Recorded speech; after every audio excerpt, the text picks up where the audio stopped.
मैं doctor Anant Prakash Gupta at present I am working as a professor in Rajasthan Vidyapeeth homoeopathic medical college in the Department of Pathology and Microbiology since 15 years. Besides this, I am working as a homeopathic physician at Udaipur. और आज हम थोड़ा सा बात करते हैं homeopathy के विषय में। होम्योपैथी एट प्रेजेंट के सेनियोरों में देखें तो काफ़ी तेज़ी से फास्ट ग्रोइंग पैथीज़ में आ रही है, और जबकि ये सबसे यंगेस्ट पैथी है, करीब 250 ईयर्स हुए इसको, लेकिन इतने समय में ही होम्योपैथी ने काफ़ी अपना डेवलपमेंट कर दिया है। अभी लास्ट टाइम हमने देखा था जैसे कोरोना के टाइम में कि होम्योपैथी काफ़ी सक्सेसफुल रही थी, लेकिन गवर्नमेंट की नेग्लिजेंसी की वजह से हम लोगों को जो कायदा में मिलना चाहिए था श्रेय, वो नहीं मिला। लेकिन श्रेय से हमें कोई नहीं, पब्लिक ने हमको काफ़ी रिकॉग्नाइज़ किया, हमारी पैथी को रिकॉग्नाइज़ किया, और हम देखते हैं कि लास्ट 2-3 ईयर से होम्योपैथी में काफ़ी तेज़ी से उछाल आया है ना। लोगों की क्लिनिक, हमारी क्लिनिक पे भी लोगों का फेथ बढ़ा है, हमारे ऊपर फेथ बढ़ा है होम्योपैथी के ऊपर। और बेसिकली मैं तो लास्ट 35 ईयर से प्रैक्टिस कर रहा हूँ। सबसे पहले हम होम्योपैथी के बारे में समझें कि होम्योपैथी है क्या। होम्योपैथी एक प्रकृति के नियम पर आधारित पैथी है, जिसमें एक फॉर्मूला है सिमलिया सिमलिबस क्योरेंटर।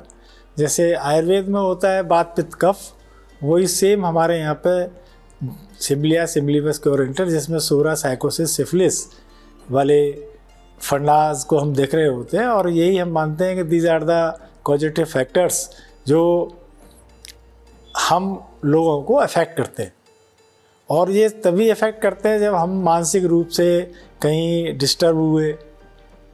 ऐसा नहीं है कि सीधा सीधा बैक्टीरिया और वायरस ही पॉजिटिव फैक्टर्स हैं, है ना। ये माइंड वाला जब हम देखते हैं तो माइंड, अगर हम कहीं डिप्रेशन में आते हैं, स्ट्रेस में आते हैं, कहीं पे भी किसी भी प्रेस में परेशानी में आते हैं, तो हम लोग फीलिंग करते हैं कि हम वीक हो रहे हैं, और हमारे अंदर नेगेटिव हार्मोन्स सीक्रेट होते हैं, जिसकी वजह से हम डिफरेंट टाइप की प्रॉब्लम से ग्रसित होने की संभावना होती है।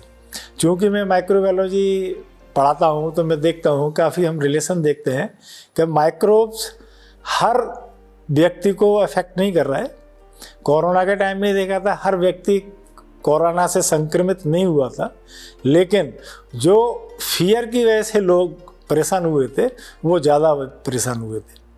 ठीक है, कोरोना बहुत घातक था और बहुत ही विरुलेंट था, उसने हमारे लंग्स को काफ़ी तेज़ी से अफेक्ट किया, लेकिन उसके बावजूद भी हमने देखा हमारी होम्योपैथी में जो लोग आए थे तो वो लोग काफ़ी इजी और सक्सेसफुली हमने ट्रीट किए थे। और अभी तक जो होम्योपैथी ट्रीटमेंट से सही हुए थे वो at present they are healthy, जबकि और पैथी से ट्रीटमेंट लिए थे तो काफ़ी ब्लड से लिंक्ड जो डिजीज़ हुई थी, अभी हम हाल फिलहाल में देख रहे हैं, काफ़ी समय से देख रहे हैं। अब हो सकता है कि कोरोना का इफेक्ट हो या और किसी चीज़ का इफेक्ट हो, लेकिन डेथ रेट स्पेशली यंग लोगों में काफ़ी तेज़ी से हो रहा है। और वो हमने देखा भी था, उसमें हेमेटोलॉजिकल डिसऑर्डर्स जब हुए थे उस टाइम पे, तो एक कारण ये भी हो सकता है जो अर्ली डेथ्स। अभी कल ही मेरे एक फ्रेंड थे, वो 52 ईयर्स की एज में मॉर्निंग में चल बसे एकदम। तो ये कई तरह की चीज़ें हैं जो हम देख रहे हैं। अब आते हैं होम्योपैथी।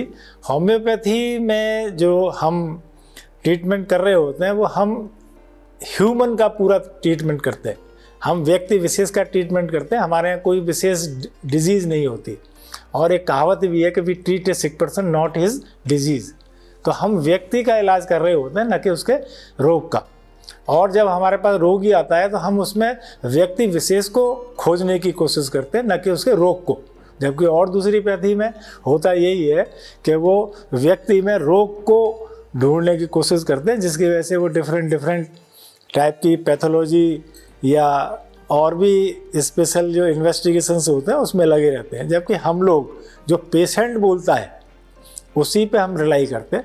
अब लेकिन पेशेंट बोलता क्या है ये उस पर डिपेंड करता है। अगर पेशेंट अपनी पूरी तरह से हमें हिस्ट्री देता है तो हम उसको बहुत ही ईजी वे में, इवन जितनी भी क्रॉनिक डिजीज़ होती हैं उसमें हम बहुत ईजी वे में उसको क्योर कर पाते हैं, हेल्दी कर पाते हैं, है ना।